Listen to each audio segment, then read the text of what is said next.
Madame, Monsieur, bonjour. Merci de nous rejoindre à la une de l'actualité. Le président de la République, Al-Majid Tebboune, présente au président de la République tunisienne, Kais Saïed, dans un entretien téléphonique, ses félicitations à l'occasion de Aïd el-Fitr et ses vœux de santé et de bonheur, et au peuple tunisien faire davantage de progrès et de prospérité.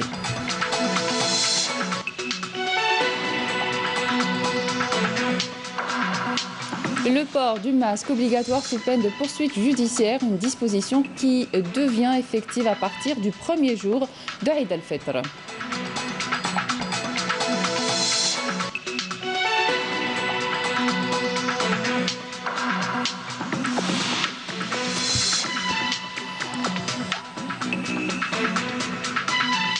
Confinement, distanciation sociale, des dispositions qui ont un impact sur le comportement des Algériens. Un reportage à suivre à l'hôpital psychiatrique de Cheraga qui propose des séances de téléconsultation afin d'assister les personnes en détresse psychologique. Et à la veille de la célébration de Aïd el-Fitr, l'ambiance est plutôt à la fête dans le respect des coutumes et traditions, mais surtout en veillant au respect des mesures barrières.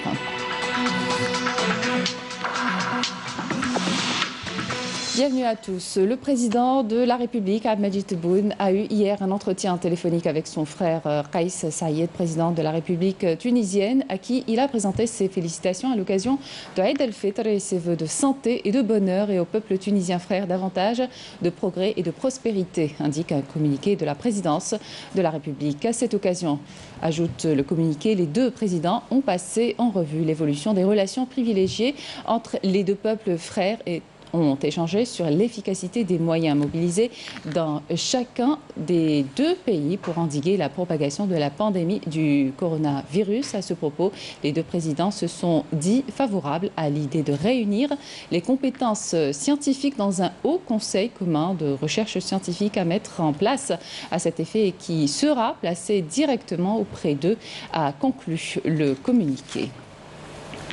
L'actualité, c'est aussi la situation sanitaire dans le pays, dans un climat où les risques sanitaires sont toujours présents.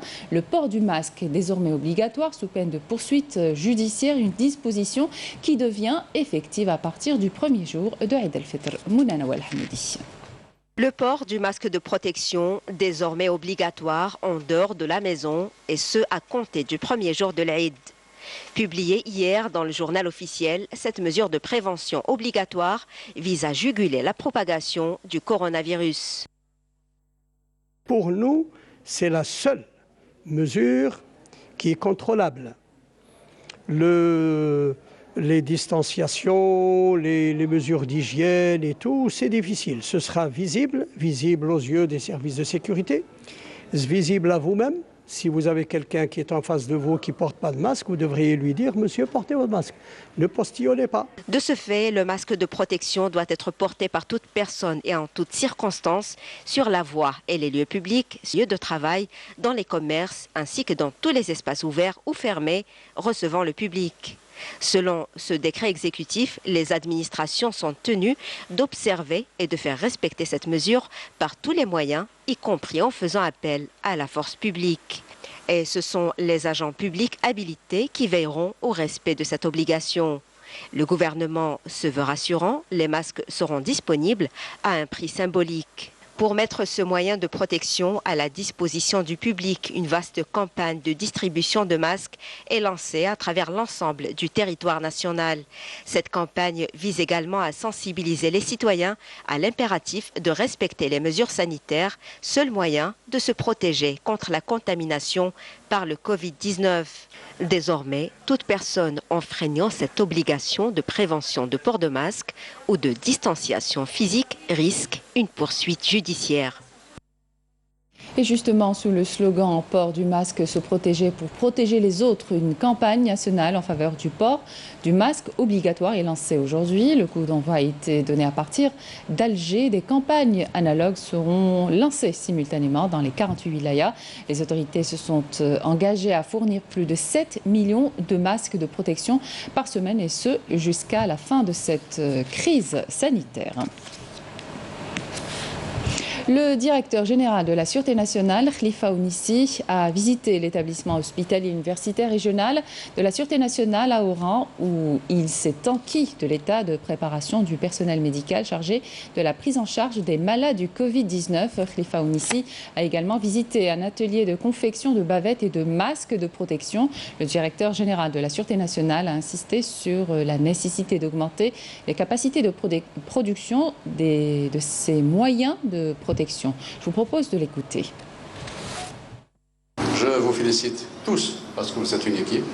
Il n'y a pas un ou deux médecins, c'est toute l'équipe de l'hôpital, toute l'administration qui est à cheval, qui met à la disposition du malade tous les moyens qu'il lui faut pour une bonne prise en charge.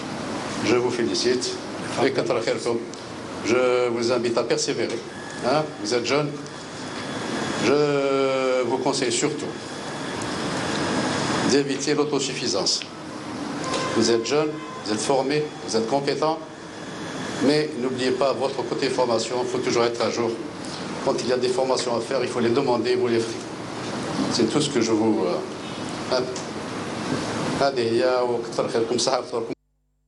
Et puis, sachez que dans le cadre des efforts nationaux pour la lutte contre le coronavirus, la télévision algérienne organise à partir d'aujourd'hui une journée ouverte pour accompagner les autorités locales et la société civile dans la campagne nationale de distribution de masques à travers les 48 wilayas du pays. Une journée qui se poursuivra jusqu'à minuit. Le comité scientifique de suivi de l'évolution du coronavirus s'est réuni hier au siège du ministère de la Santé pour annoncer le bilan quotidien de la pandémie de Covid-19 en Algérie. Je vous propose d'écouter le docteur Jamel Fourar, porte-parole du comité scientifique. Ce jeudi 21 mai 2020, la situation épidémiologique globale de la Covid-19 en Algérie sur la base des notifications et des résultats des laboratoires de virologie au cours des 24 dernières heures est la suivante. Concernant les principaux indicateurs, il a été enregistré 186 nouveaux cas, 406 tests négatifs, 94 patients guéris, 32 patients en soins intensifs et 7 nouveaux décès. Dans le détail, avec les 186 nouveaux cas confirmés, le total cumulé des cas est de 7 728, soit une incidence nationale de 17,6 cas pour 100 000 habitants. 29 wilayas ont une incidence pour 100 000 habitants inférieure à la moyenne nationale. Et 14 wilayas n'ont pas déclaré de cas durant les 24 dernières heures. Alger, Oran, Sétif, Tipaza et Ouargla ont enregistré le plus grand nombre de cas. Concernant les décès, les 7 nouveaux décès ont été enregistrés, 2 à Constantine et 1 à Alger, Médéa, Ain Temouchen, Tiaret et Ouargla. Le nombre cumulé de décès est de 575, sachant que 66% des patients décédés sont âgés de 65 ans et plus. 13 332 patients ont bénéficié du traitement dans le cadre du protocole thérapeutique en vigueur qui concerne les cas confirmés au laboratoire et les cas probables à l'imagerie médicale. Le nombre total de malades guéris qui ont quitté les établissements hospitaliers est de 4 062, dont 94 au cours des 24 dernières heures. Il est à noter enfin que 32 patients sont actuellement hospitalisés en soins intensifs.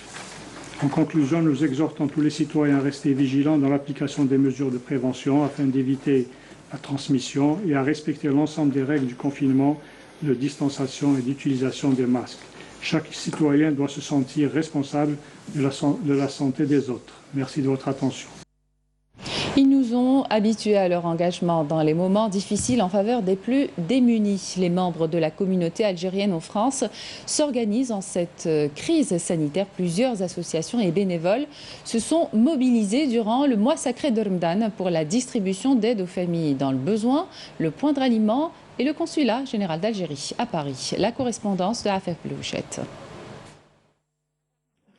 Heure de début de tournée pour ces bénévoles algériens, certains à titre personnel, d'autres au nom d'associations de tous bords. C'est au siège du consulat général à Paris qu'ils stockent les dons récupérés. 2 fois par semaine, ils procèdent à leur distribution aux plus nécessiteux. Vous savez, les autres c'est nous, on ne peut pas oublier que chacun a besoin d'entraide et que s'ils sont dans cette situation, c'est parce qu'on a un monde qui est de plus en plus dur et qui va l'être de plus en plus et que c'est la responsabilité de chacun de tendre la main. Le jour où vous serez dans le besoin, vous serez content de trouver tout le monde. Ça s'appelle la solidarité. Première escale, cet abri pour familles isolées. Plus que les dons, c'est la bienveillance qui émeut ces femmes démunies, dont la solitude est accentuée par les circonstances actuelles.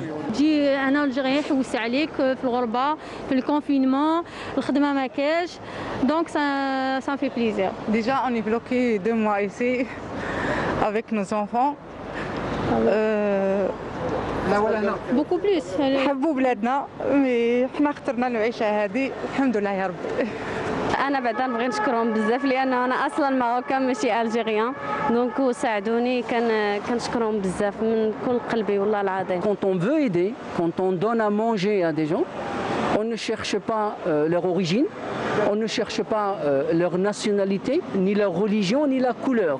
En effet, tout le monde peut être en proie à la précarité, comme ces réfugiés subsahariens, destinataires également de plusieurs dons en cette fin du mois sacré. Merci beaucoup et barakallahu fikum. Voilà tout ce que vous avez fait et puis Une solidarité interassociative qui bénéficie du soutien logistique du consulat général à Paris, même si l'administration ne peut être en elle-même un bailleur de fonds ou un mécène. Quel a été notre rôle?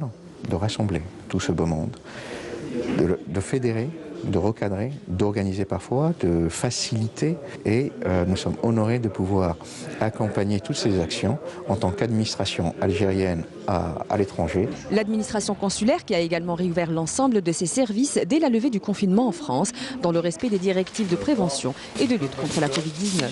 Il y a pas mal de mesures qui sont respectées, la distanciation, l'hydroalcoolique à l'entrée, etc., etc.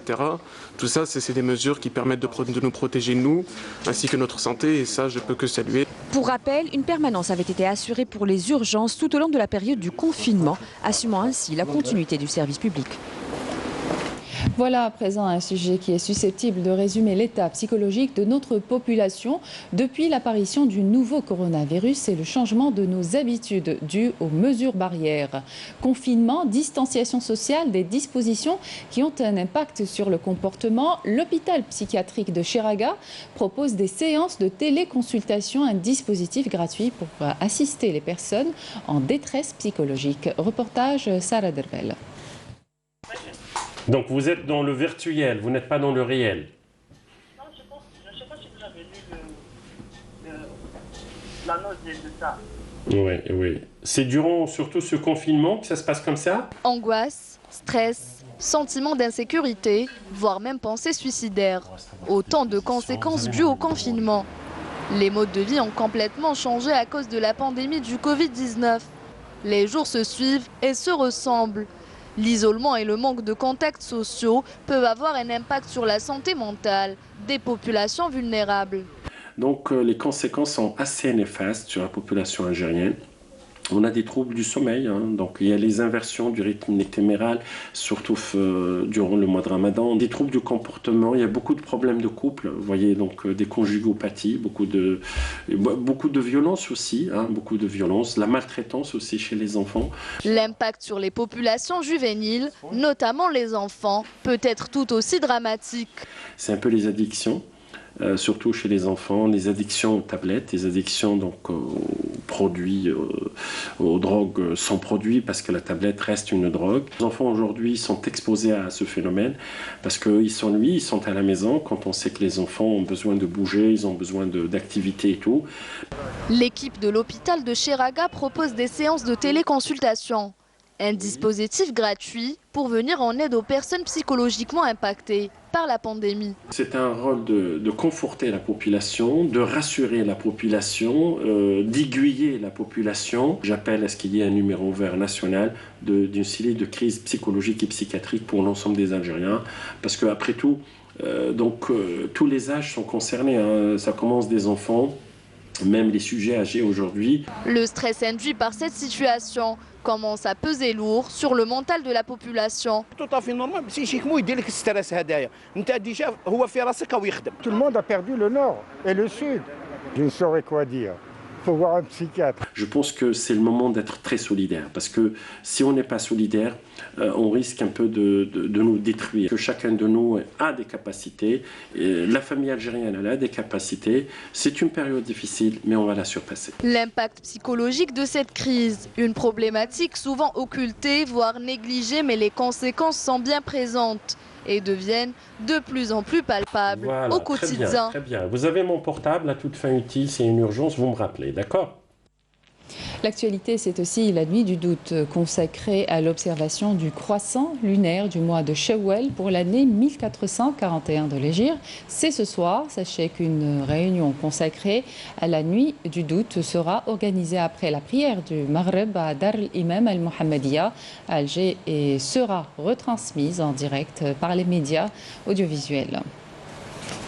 Situation exceptionnelle, mesure exceptionnelle en raison de la suspension du trafic routier pour tout type de véhicules, y compris les motocyclettes durant les 2 jours de Eid al-Fitr. Il a été demandé aux commerçants réquisitionnés pour assurer la permanence durant les 2 jours de fête de rejoindre leurs locaux à pied et d'assurer le service en faveur du citoyen.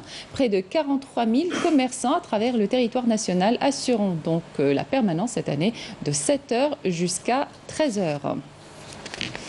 À Béchar, l'ambiance est plutôt à la fête dans le respect des coutumes et traditions, mais surtout en veillant au respect des mesures barrières dans les foyers. La préparation des gâteaux pour accueillir Eid al-Fitr est-elle aussi dans la joie et la convivialité. Sid Ahmed Bouraïb. Malgré la crise sanitaire que traverse le pays, les familles bécharies sont décidées à accueillir Eid al-Fitr dans le respect des coutumes et traditions, pour la réalisation des fameux gâteaux traditionnels, symbole de cette fête qui marque la fin de tout un mois de jeûne. Les habitants se sont déplacés vers les magasins et centres commerciaux pour faire leurs emplettes, tout en veillant au respect des mesures sanitaires. L'une des principales traditions des habitants de Béchar à l'occasion de l'Eid consiste à préparer des gâteaux à la maison. Et pour ceux qui ne désirent ou ne peuvent sortir, cette propriétaire d'un magasin de gâteaux traditionnels tient à perpétuer la tradition en offrant ses services avec livraison gratuite, malgré la fermeture de sa pâtisserie. Le gouvernement a décidé de fermer les commerces à titre préventif. Alors je reçois les commandes chez moi. Mon magasin est toujours fermé. Les préparatifs n'ont pas été de tout repos. Les déplacements sont difficiles, mais bon, on s'adapte. L'Eid cette année sera très spécial. On espère que cette pandémie passera rapidement. Nous avons éprouvé des difficultés pour nous déplacer et pour faire nos courses. En préparant les gâteaux, nous espérons remonter un peu le moral aux gens. À l'instar des autres wilayas du pays, Eid al-Fitr sera fêté à Béchar cette année dans une ambiance particulière. Mais le cœur et l'esprit y sont toujours présents. Et malgré l'interdiction de circulation des véhicules, Naftal assurera un service minimum durant les 2 jours de Eid al-Fitr. Les rares véhicules autorisés pourront se fournir en carburant. Saïd Flak. Alors que la circulation des véhicules, y compris les motocycles, va être suspendue entre les wilayas et à l'intérieur des villes durant les 2 jours de l'Eid al-Fitr, Naftal précise que la permanence sera toutefois assurée sur l'ensemble de son réseau de stations-service pour les besoins d'urgence et exceptionnels, notamment ceux qui concernent les ambulances, les véhicules des corps constitués ainsi que les besoins des citoyens disposant d'autorisation de circulation. La circulation des véhicules est interdite. Toutefois, Naftal gardera des permanences au niveau de l'ensemble de ces stations sur le territoire national parce qu'on sait pertinemment qu'il y aura toujours des véhicules ou des institutions qui seront autorisés à circuler, qui seront dotés bien sûr d'autorisation de circulation. Bien évidemment, le confinement partiel que connaît notre pays depuis plus de 2 mois maintenant a eu des répercussions négatives sur les finances de la société étatique. Il était tout à fait clair depuis le début que les ventes allaient baisser. Ce qui c'est arrivé parce que la circulation a diminué par rapport aux mesures, notamment l'arrêt de la circulation des transports publics, l'arrêt de certains chantiers, de certains travaux, ce qui a réduit tout au début le chiffre d'affaires de Naftal de pratiquement d'un petit peu plus de 50%. Naftal rassure enfin que les produits, tout type confondus, seront largement disponibles en quantité suffisante à travers tout son réseau de stations-service. La fête de Eid al-Fitr célébrée cette année dans les pays musulmans dans un contexte sanitaire particulier. En Palestine, malgré le blocus et les conditions difficiles, les habitants de Gaza se préparent à accueillir l'Aïd dans la joie. Et comme la générosité est sans frontières, l'association algérienne El Baraka distribue 600 trousseaux de vêtements neufs pour les enfants razaouis. Abdelmajid Bankassi. Malgré des conditions particulières avec la crise économique et la crise sanitaire due au coronavirus, les gâteaux de l'Aïd ne manqueront pas de garnir les étals des marchés de Gaza. Cela quand bien même les Palestiniens ne se bousculent pas pour en acheter. Nous faisons de notre mieux pour apporter un peu de baume au cœur des enfants, des femmes, des orphelins et des veuves. Cette année, la Palestine accueille la fête de l'Aïd dans le confinement total, avec la fermeture des écoles, des mosquées et des entreprises économiques, en plus du blocus israélien qui a accentué la pauvreté des Palestiniens et le chômage. Avant, les gens avaient moins de problèmes. Ils pouvaient penser à acheter, à faire la fête. Aujourd'hui, les choses ont changé avec le blocus et la crise économique. On n'y pense plus, au fait. Et pour contribuer à alléger un tant soit peu les souffrances du peuple palestinien, plusieurs dizaines de lots de vêtements ont été offerts par le peuple algérien et distribués par l'association algérienne El Baraka aux enfants de Gaza. Cette année, le programme de distribution de vêtements de l'Aïd touchera plus de 600 enfants répartis à travers toutes les provinces de Gaza. Nous aimons le peuple algérien car il nous a tout le temps rendus heureux.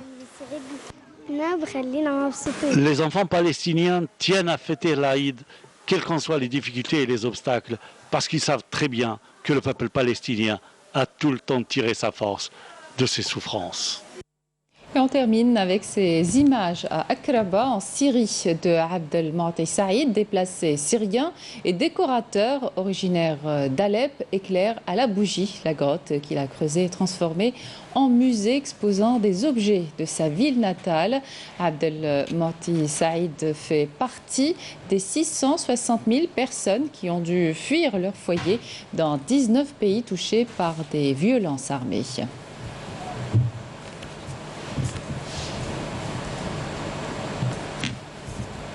Voilà qui termine cette édition. Merci de votre attention. L'information continue sur les liens qui s'affichent sur votre petit écran. Excellente suite de programme sur Canal Algérie et à demain.